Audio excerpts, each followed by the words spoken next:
नमस्कार साथियों, मैं आप सभी का मित्र शुभम कुमार सेन एडवोकेट।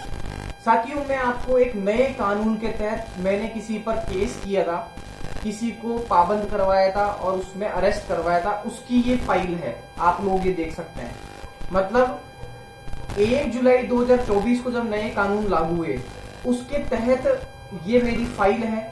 और ये जो जिस सेक्शन की फाइल है वो बेहद प्रचलित सेक्शन है, उसके बारे में आप लोगों को जानकारी दे रहा हूं, क्योंकि नए कानून में एक नई धाराएं जुड़ चुकी है और नई धाराओं के तहत ये मुकदमे दर्ज होने लग गए, केस फाइल होने लग गए। तो आप सभी लोगों को नए सेक्शनों की जानकारी होनी चाहिए। तो सबसे पहले मैं इस फाइल के बारे में बता दूं, ये फाइल कौन से सेक्शंस की है। तो मैं उससे पहले बताना चाहता हूं, आप सभी लोगों को ध्यान में होगा कि पहले सीआरपीसी दंड प्रक्रिया संहिता चलती थी, आपराधिक दंड प्रक्रिया संहिता, जो कि फौजदारी मुकदमों के तहत जब किसी को अरेस्ट किया जाता था उसमें काम में आती थी वो। अब जो सीआरपीसी है वो बीएनएसएस में कन्वर्ट हो गई।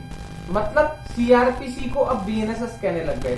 बीएनएसएस मतलब भारतीय नागरिक सुरक्षा संहिता, जो कि 1 जुलाई 2024 के तहत अब लागू हो गई है। तो मैं आप लोगों को बता दूं, जो बीएनएसएस है, बीएनएसएस क्या सेक्शन है, पहले सीआरपीसी में तो चलता था 151, वो ही 151 सेक्शन बीएनएसएस में कन्वर्ट होके अब हो गया है 170। मतलब अब 151 के तहत जब पहले हम गिरफ्तार करते थे, मतलब पुलिस के पास में सेक्शन 151 के तहत पहले ऐसे कहते थे, बहुत ज्यादा पावर होती थी। मतलब पुलिस पहले किसी को भी गिरफ्तार कर सकती थी, हम लोग कहते थे जैसे शांति भंग। पुलिस पहले शांति भंग में गिरफ्तार करके थाने में ले जाती थी अरेस्ट करके, और बाद में फिर वो 24 घंटे में उन्हें पेश करना पड़ता था और फिर कोर्ट से उनकी जमानत होती थी, बेल होती थी। अब वही जो सेक्शन 151 है, वही बीएनएसएस में अब सेक्शन 170 हो गया है।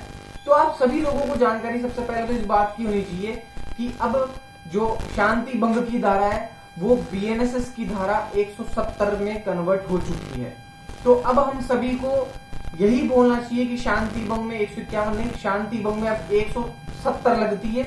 और 170 के तहत हम किसी व्यक्ति को यदि वो शांति भंग करता है तो पुलिस के पास में ये पावर होती है कि बीएनएसएस सेक्शन 170 के तहत वह किसी को अरेस्ट कर सकती है।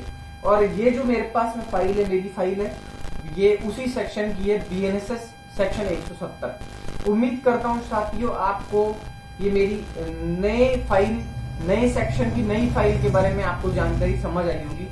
फिर भी आप कोई नए कानून के बारे में जानकारी प्राप्त करना चाहते हैं, किसी सेक्शन के बारे में, जरूर कमेंट कीजिएगा। धन्यवाद।